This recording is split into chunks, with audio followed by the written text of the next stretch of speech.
वो पागल जिसने दुनिया बदल दी। यार कबीर, एक बात बता, क्या वाकई एक इंसान इतना बदल सकता है कि पूरी दुनिया के हाथ में आज जो फोन है वो उसकी सोच की वजह से हो? मेरा मतलब है स्टीव जॉब्स। क्या वो सच में इतने जीनियस थे या बस एक अच्छे सेल्समैन? भाई ये सवाल तो बहुत लोग पूछते हैं, पर सच बताऊं, वो ना सिर्फ जीनियस थे बल्कि वो एक जिद्दी कलाकार थे। और आज की हमारी इस ऑडियो बुक जर्नी में हम उनकी लाइफ के उन पन्नों को खोलेंगे जो शायद किसी ने नहीं पढ़े। अच्छा, मतलब सिर्फ एप्पल बनाना ही कहानी नहीं है? अरे बिल्कुल नहीं। शुरुआत तो वहां से होती है जहां उनके पास पहनने को जूते ठीक नहीं थे। ओके, तो शुरू से शुरू करते हैं ना। वो कहते हैं ना कि उनकी पैदाइश ही एक सस्पेंस थी। हाँ ना, देखो 1955 की बात है। स्टीव की अपनी असली माँ ने उन्हें गोद देने का फैसला किया था, पर उनकी एक शर्त थी कि गोद लेने वाले माँ बाप ग्रेजुएट होने चाहिए। हाँ, ग्रेजुएट ही क्यों? क्योंकि वो चाहती थी कि उनका बेटा बहुत पढ़े। पर ट्विस्ट देखो, जिस परिवार ने उन्हें गोद लिया उनमें से माँ ने कभी कॉलेज पूरा नहीं किया था और पिता ने तो हाई स्कूल भी पास नहीं किया था। अरे बाप रे, फिर क्या हुआ? क्या उनकी असली माँ मान गई? पहले तो नहीं मानी, काफी ड्रामा हुआ, पर बाद में जब उन पेरेंट्स ने वादा किया कि वो स्टीव को कॉलेज जरूर भेजेंगे, तब जाके बात बनी। पर स्टीव तो खुद कॉलेज छोड़ दिए थे, है ना? हाँ भाई, वो वादा तो टूट ही गया। सिर्फ 6 महीने वो रीड कॉलेज में रहे। उन्हें लगा कि उनके माता पिता की सारी जमा पूंजी ऐसे काम में खर्च हो रही है जिसका कोई मतलब नहीं है, तो उन्होंने छोड़ दिया। पर उसके बाद क्या, खाली बैठे रहे? नहीं, यहीं से तो उनका पागलपन शुरू हुआ। उन्होंने कॉलेज तो छोड़ा पर सीखना नहीं छोड़ा। वो अपने दोस्तों के कमरों में फर्श पर सोते थे। पता है, वो कोक की खाली बोतलें इकट्ठा करते थे और उन्हें बेचकर जो 5 सेंट मिलते थे उससे खाना खाते थे। क्या बात कर रहा है, 5 सेंट? मतलब एक अरबपति की शुरुआत फर्श पर सोने से हुई थी। हाँ, और सुन, हर संडे वो 7 मील पैदल चलकर हरे कृष्णा मंदिर जाते थे ताकि हफ्ते में एक बार पेट भर के अच्छा खाना मिल सके। ओके, मतलब स्ट्रगल तो असली वाला था। पर कबीर, वो इंडिया वाला किस्सा क्या है? सुना है वो नीम करोली बाबा से मिलने आए थे। हाँ, ये बहुत कम लोग जानते हैं। 1974 में स्टीव अपने एक दोस्त के साथ भारत आए। वो शांति की तलाश में थे, कुछ बड़ा करने की प्रेरणा ढूंढ रहे थे। उन्होंने यहाँ अपना सिर मुंडवा लिया, भारतीय कपड़े पहने और महीनों तक पैदल घूमे। पर क्या वो बाबा से मिल पाए? नहीं, बदकिस्मती से जब तक वो पहुंचे बाबा का देहांत हो चुका था। पर जो अनुभव उन्हें भारत में मिला, जो सादगी उन्होंने यहाँ देखी, वही बाद में एप्पल के प्रोडक्ट्स में दिखी। अच्छा, मतलब वो लेस इज मोर वाला फंडा इंडिया से आ रहा? बिल्कुल, वो कहते थे कि भारत के लोगों ने उन्हें इंट्यूशन की ताकत सिखाई। चलो अब आते हैं एप्पल पर। वो गैरेज वाली कहानी सच है क्या, या बस एक मार्केटिंग स्टंट है? अरे नहीं भाई, एकदम सच है। स्टीव जॉब्स और उनके दोस्त स्टीव वोजनियाक एक जीनियस इंजीनियर थे और जॉब्स एक विजनरी। उन्होंने जॉब्स के घर के गैरेज में एप्पल कंप्यूटर की शुरुआत की।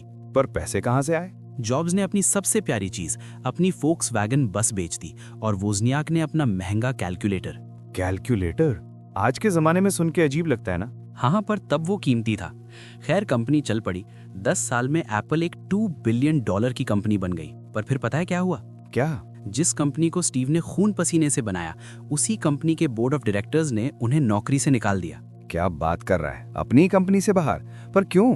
क्योंकि स्टीव बहुत जिद्दी थे। वो परफेक्शन चाहते थे और बोर्ड को सिर्फ मुनाफा चाहिए था। 30 साल की उम्र में स्टीव जॉब्स सड़क पर थे। पूरी दुनिया उन पर हंस रही थी। ये तो बहुत बड़ा झटका होगा यार। कोई भी टूट जाता, पर स्टीव नहीं। उन्होंने हार नहीं मानी। उन्होंने एक नई कंपनी शुरू की, नेक्स्ट, और फिर पिक्सार को खरीदा। पता है ना, पिक्सार, जिसने टॉय स्टोरी जैसी फिल्में बनाई। हाँ, एनिमेशन वाली। ओके, तो मतलब उन्होंने वहां भी झंडे गाड़ दिए? बिल्कुल। और किस्मत देखो, एप्पल डूबने की कगार पर आ गई। तब एप्पल ने नेक्स्ट को खरीदा और स्टीव की फिर से एप्पल में वापसी हुई। इसे कहते हैं असली कमबैक।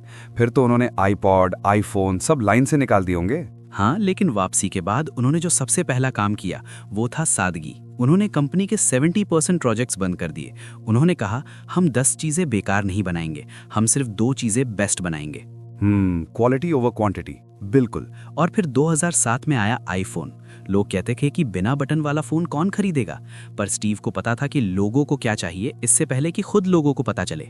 यार कबीर, एक बात बता, लोग कहते हैं वो अपने कर्मचारियों के साथ बहुत सख्त थे, क्या ये सच है? हाँ, वो आसान इंसान नहीं थे।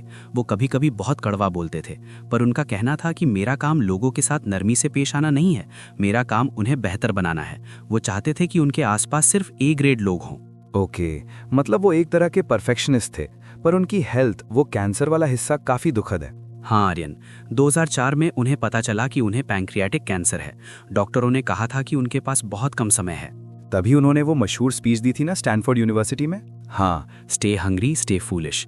उन्होंने उस दिन एक ऐसी बात कही थी जो आज भी मुझे मोटिवेट करती है। उन्होंने कहा था कि हर दिन ऐसे जियो जैसे कि वो तुम्हारा आखिरी दिन हो, और एक दिन तुम सही साबित हो जाओगे। वाह, मतलब मौत को भी उन्होंने एक मोटिवेशन की तरह देखा। बिल्कुल, वो कहते थे कि मौत इस जिंदगी का सबसे बड़ा आविष्कार है, क्योंकि ये पुरानी चीजों को हटाकर नई चीजों के लिए रास्ता बनाती है। यार, आज की ये बात सुनकर तो रोंगटे खड़े हो गए। स्टीव जॉब्स सिर्फ एक टेक गाय नहीं थे, वो एक फिलोसोफर थे। सही कहा। उनकी कहानी हमें सिखाती है कि चाहे दुनिया आपको पागल कहे, चाहे आपकी खुद की कंपनी आपको निकाल दे, अगर आपको अपने विजन पर भरोसा है तो आप इतिहास लिख सकते हैं। तो दोस्तों, ये थी स्टीव जॉब्स की वो कहानी जिसने हमें सिखाया कि थिंक डिफरेंट सिर्फ एक स्लोगन नहीं, जिंदगी का तरीका है। उम्मीद है आपको ये ऑडियो एपिसोड पसंद आया होगा। अगर आप चाहते हैं कि हम ऐसे ही और भी महान लोगों की लाइफ पर चर्चा करें तो कमेंट्स में नाम जरूर लिखिएगा। और हाँ, सब्सक्राइब करना मत भूलना, क्या पता अगली कहानी आपकी जिंदगी बदल दे। चलिए मिलते हैं अगले एपिसोड में, तब तक के लिए और कबीर एक साथ में स्टे हंग्री स्टे फूलिश। यार कबीर, पिछले एपिसोड में तूने बताया कि स्टीव को एप्पल से निकाल दिया गया था, पर एक बात बता, जब बंदा अपनी ही बनाई कंपनी से बाहर होता है तो उसके दिमाग में क्या चलता होगा? क्या उसे बदला लेने का मन नहीं किया? बदला? भाई, स्टीव बदला लेने वाले इंसान नहीं थे, वो साबित करने वाले इंसान थे। जब उन्हें निकाला गया तो वो सिर्फ 30 साल के थे। उनके पास पैसा तो बहुत था, पर उनकी पहचान छिन गई थी। सही है यार, पहचान खोना सबसे बड़ा डर होता है। बिल्कुल। तो उन्होंने क्या किया? उन्होंने नेक्स्ट नाम की एक नई कंप्यूटर कंपनी शुरू की। पर पता है क्या, वो कंप्यूटर इतने महंगे थे कि कोई खरीद ही नहीं रहा था। सबने कहा, लो, स्टीव जॉब्स का जादू खत्म हो गया। ओह, तो मतलब वो फ्लॉप हो रहे थे। शुरुआत में तो ऐसा ही लगा, पर तभी उन्होंने एक ऐसा दांव खेला जिसने पूरी दुनिया की फिल्मों का इतिहास बदल दिया। उन्होंने जॉर्ज लुकास से एक छोटी सी ग्राफिक्स कंपनी खरीदी, पिक्सर। अरे हाँ, पिक्सर। पर कबीर, पिक्सर तो फिल्में बनाती है ना, स्टीव तो कंप्यूटर वाले बंदे थे। यही तो उनकी दूरदर्शिता थी। वो सिर्फ कंप्यूटर नहीं बेचना चाहते थे, वो टेक्नोलॉजी और आर्ट का संगम चाहते थे। उन्होंने पिक्सर में करोड़ों डॉलर लगाए खुद की जेब से। एक वक्त ऐसा आया कि वो दिवालिया होने वाले थे। हाँ, मतलब रिस्क एकदम टॉप लेवल का था, एकदम। पर फिर 1995 में आई टॉय स्टोरी, दुनिया की पहली पूरी तरह से कंप्यूटर एनिमेटेड फिल्म, और भाई बॉक्स ऑफिस पर धमाका हो गया। ओ तेरी, मतलब जिस बंदे को कंप्यूटर कंपनी से निकाला उसने दुनिया की सबसे बड़ी एनिमेशन कंपनी खड़ी कर दी, हाँ ना? और इसी दौरान एप्पल डूब रही थी। उनके पास नए ऑपरेटिंग सिस्टम के लिए कोई आइडिया नहीं था। मजबूरी में उन्हें नेक्स्ट को खरीदना पड़ा और इस तरह स्टीव की वापसी हुई। अच्छा कबीर, एक बात बता, बिल गेट्स और स्टीव जॉब्स के बीच का क्या चक्कर था? सुना है दोनों एक दूसरे को फूटी आंख नहीं सुहाते थे। भाई, ये तो टेक वर्ल्ड की सबसे बड़ी दुश्मनी है। देखो, दोनों ही जीनियस थे, पर स्टीव कलाकार थे और बिल बिजनेसमैन। स्टीव चाहते थे कि एप्पल का सॉफ्टवेयर सिर्फ एप्पल के हार्डवेयर पर चले। ओह, मतलब क्लोज्ड सिस्टम। हाँ, और बिल गेट्स चाहते थे कि विंडोज हर कंप्यूटर पर चले। एक बार तो स्टीव ने बिल पर चोरी का इल्जाम लगा दिया था। चोरी? किस बात की चोरी? ग्राफिकल यूजर इंटरफेस, जो हम आज माउस से क्लिक करते हैं और आइकन देखते हैं ना। स्टीव ने कहा, बिल, तुमने हमारा आइडिया चुरा लिया। तो बिल ने क्या कहा? बिल गेट्स ने बड़ा कूल जवाब दिया। उन्होंने कहा, स्टीव, सच तो यह है कि हम दोनों के पास जेरोक्स नाम का एक अमीर पड़ोसी था जिसके घर में टीवी था। मैं उसके घर चोरी करने घुसा तो देखा कि तुम तो पहले से ही टीवी चुरा चुके हो। क्या बात है, मतलब दोनों ने ही कहीं और से आइडिया लिया था। सच तो यही है भाई, पर स्टीव ने उस आइडिया को सुंदर बनाया। वो सुंदरता के दीवाने थे। कबीर, तूने अभी सुंदरता की बात की। एप्पल के प्रोडक्ट्स इतने सिंपल क्यों होते हैं? मतलब एक बच्चा भी आईफोन चला लेता है, इसके पीछे क्या राज है? इसका राज छुपा है स्टीव के ज़ेन दर्शन में। इंडिया से लौटने के बाद वो बौद्ध धर्म के ज़ेन दर्शन से बहुत प्रभावित थे। उनका मानना था कि simplicity is the ultimate sophistication. सादगी? पर सादगी लाना तो सबसे मुश्किल काम है ना? बिल्कुल। वो कहते थे कि किसी चीज को पेचीदा बनाना आसान है, पर उसे इतना सरल बनाना कि कोई भी समझ सके, इसमें बहुत दिमागी कसरत लगती है। सुना है वो डिजाइन के पीछे पागलों की तरह पड़ जाते थे। एक किस्सा सुनाता हूँ। जब पहला आईपॉड बन रहा था तो इंजीनियर्स ने प्रोटोटाइप दिखाया। स्टीव ने उसे हाथ में लिया, थोड़ा घुमाया और पानी के टैंक में डाल दिया। क्या? पानी में क्यों डाल दिया? खराब नहीं हो गया? खराब तो हुआ, पर जैसे ही वो पानी में गिरा उसमें से हवा के बुलबुले निकले। स्टीव बोले, देखो, इसमें से बुलबुले निकल रहे हैं, इसका मतलब इसमें अभी भी खाली जगह है, इसे और छोटा करो। भाई साहब, इतना बारीकी से सोचना, तभी तो एप्पल के प्रोडक्ट्स का कोई मुकाबला नहीं है। हाँ भाई, वो हर छोटी चीज पर ध्यान देते थे। यहाँ तक कि कंप्यूटर के अंदर जो तार होते हैं, जो ग्राहक को कभी देखने भी नहीं वाले, वो भी सलीके से लगे होने चाहिए। पर कबीर, इससे क्या फर्क पड़ता है? अंदर का तार तो कोई देखता ही नहीं। स्टीव कहते थे, एक अच्छा बढ़ई अलमारी के पीछे खराब लकड़ी नहीं लगाता, भले ही वो दीवार की तरफ हो और उसे कोई न देख रहा हो। उसे खुद तो पता है ना कि वहाँ क्या है। एक कलाकार के लिए उसकी कला की शुद्धता मायने रखती है। यार कबीर, जितना तू बता रहा है, ऐसा लग रहा है कि स्टीव जॉब्स इंसान कम और कोई मशीन ज्यादा थे। क्या उनकी कोई फैमिली लाइफ थी? क्या वो कभी खुश रहते थे? ये एक दुखद हिस्सा है आर्यन।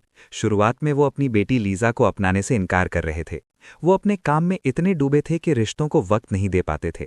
पर बाद में उन्हें एहसास हुआ, उन्होंने अपनी गलती सुधारी। मतलब वो भी एक इंसान ही थे, गलतियां करने वाले। हाँ, और शायद इसीलिए लोग उनसे इतना जुड़ाव महसूस करते हैं।